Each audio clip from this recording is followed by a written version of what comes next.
Yoga studio की तरफ से मैं योगिनी काजल आपके अपने चैनल द एजू पॉकेट पर हार्दिक स्वागत करती हूँ, अभिनंदन करती हूँ।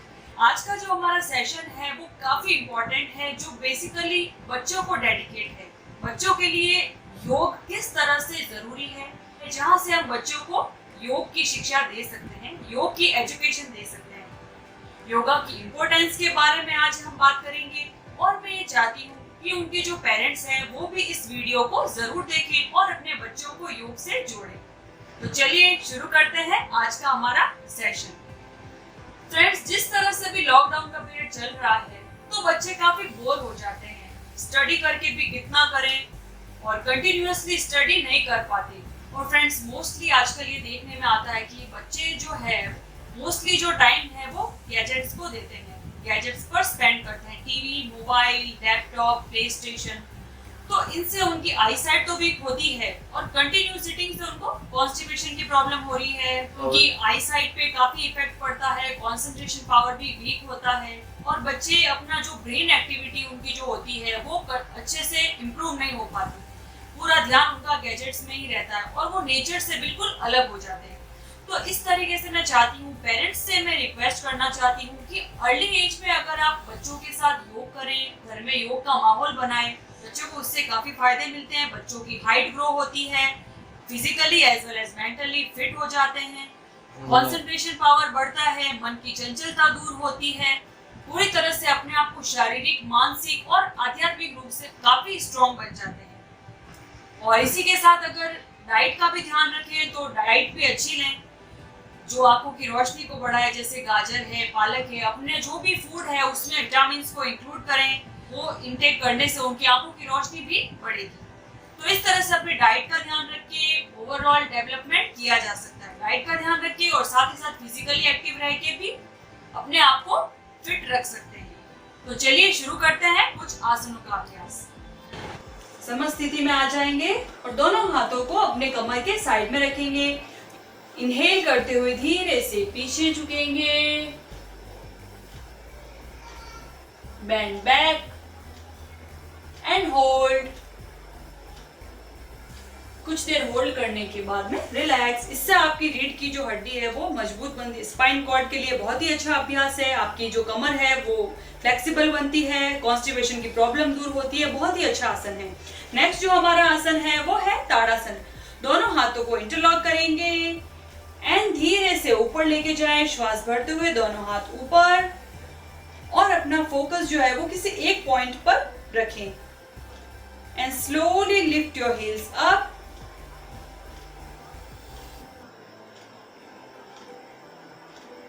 You can stay as long as you can and focus your eyesight on one point. You can stay here as long as you can. Now slowly touch your heels down and relax.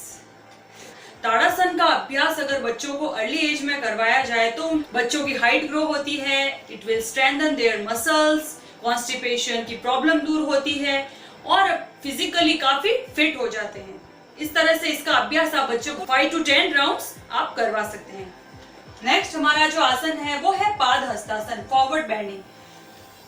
सीधे खड़े हो जाएंगे, दोनों हाथों को श्वास भरते हुए ऊपर उठाएंगे और थोड़ा सा पीछे की तरफ झुकेंगे। कुछ देर होल्ड करेंगे एंड स्लोली बेंड फॉरवर्ड। कमर से नीचे झुकेंगे। आप चाहें तो अपने टोज को टच कर सकते हैं and if you can't touch your toes just stretch like this. इस आसन को करने से आपकी कमर में फ्लेक्सिबिलिटी आती है, कॉन्स्टिपेशन की प्रॉब्लम दूर होती है, करने से आई साइट भी काफी अच्छी होती है और बालों का झड़ना, हेयर फॉल भी दूर होता है। तो ये आसन भी बच्चों के लिए बहुत ही अच्छा आसन है। वो नेक्स्ट जो हमारे आसन होंगे वो होंगे सिटिंग आसन। एक बार आप देख लेंगे।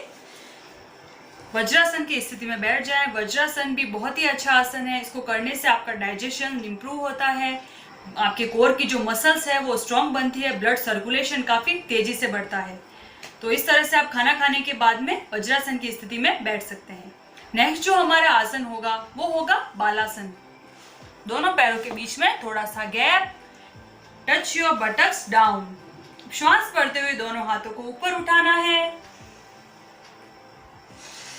Excel and come down, touch your head down.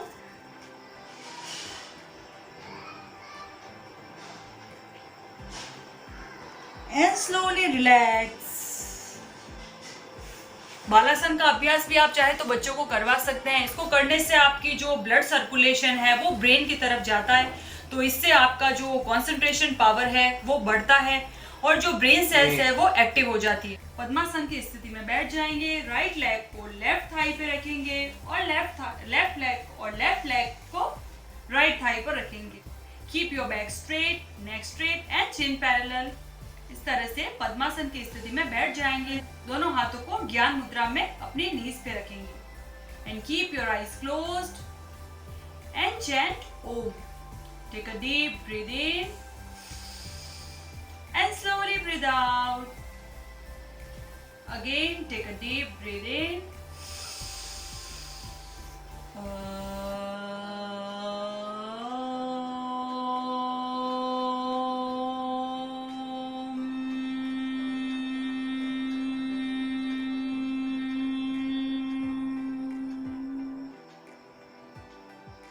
कुछ देर पद्मासन में बैठ जाएंगे, आंखें बंद रखेंगे और 5 मिनट ध्यान करेंगे। जो चीज आपको सबसे अच्छी लगे उस पे कुछ देर फोकस करेंगे। 3 से 5 बार आप ओम का उच्चारण कर सकते हैं और कुछ देर आंखें बंद ही रखेंगे। पद्मासन को करने से मन की चंचलता दूर होती है, मन शांत होता है, माइंड बिल्कुल स्ट्रेस फ्री हो जाता है। बच्चों के लिए ये बहुत ही अच्छा अभ्यास है पद्मासन। आप इसे 3 से 5 मिनट तक कर सकते हैं। पूरा ध्यान अपनी श्वास पर, लंबी गहरी श्वास लेते रहे और छोड़े। Then after 5 minutes you can open your eyes and relax। तो पद्मासन भी बहुत ही अच्छा अभ्यास, इसकी जो प्रैक्टिस है वो डेली आप करें। लॉक योर हैंड्स, हाथों को लॉक करते हुए पीछे की तरफ ले जाएंगे। Lock your hands back and slowly bend forward. आगे की तरफ झुकें।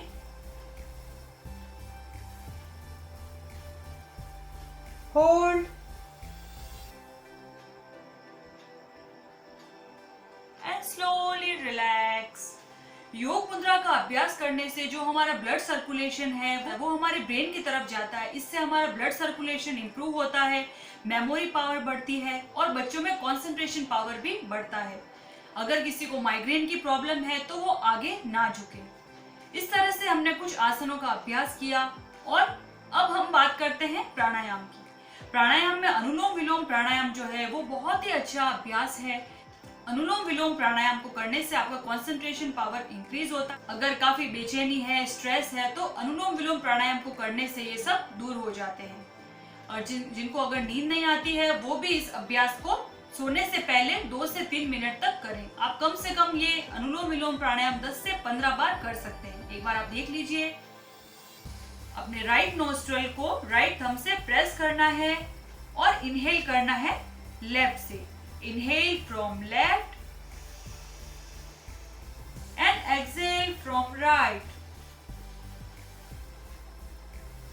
Inhale from right and exhale from left. इस तरह से आपको alternate nostril breathing करना है। Inhale from left, exhale from right. Again inhale from right and exhale from left. इस तरह से अनुलोम विलोम का जो अभ्यास है आपको 10 से 15 राउंड तक करना है। धीरे धीरे आप इस प्रैक्टिस को बढ़ा सकते हैं। नेक्स्ट हमारा प्राणायाम है वो है भ्रामरी प्राणायाम। भ्रामरी प्राणायाम को करने से मन की चंचलता दूर होती है, एग्रेसिवनेस जो है वो दूर होती है, माइंड शांत हो जाता है, गुस्सा चिड़चिड़ापन कम होता है और माइंड काफी रिलैक्स हो जाता है और पीस ऑफ माइंड के लिए ये बहुत ही अच्छा अभ्यास है।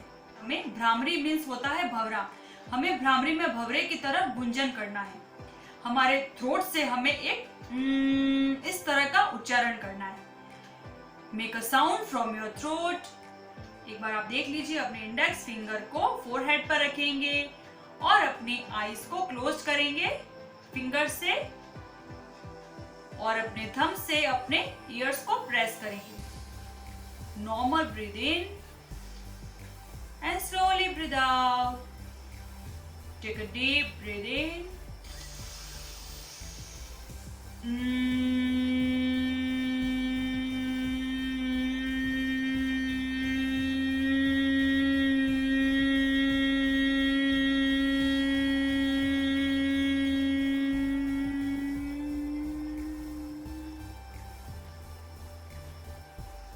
Keep your eyes closed. Rub your palms. Keep your palms on your eyes. And slowly relax. Next हम एक अभ्यास करेंगे जो कंसंट्रेशन पावर बढ़ाने के लिए, आई साइट बढ़ाने के लिए एक बहुत ही अच्छा अभ्यास। इस तरह से आपके सामने आप अपने थंब को रखेंगे और कुछ देर तक अपनी आई साइट को यहीं पर रखें। Focus your eyesight on your thumb.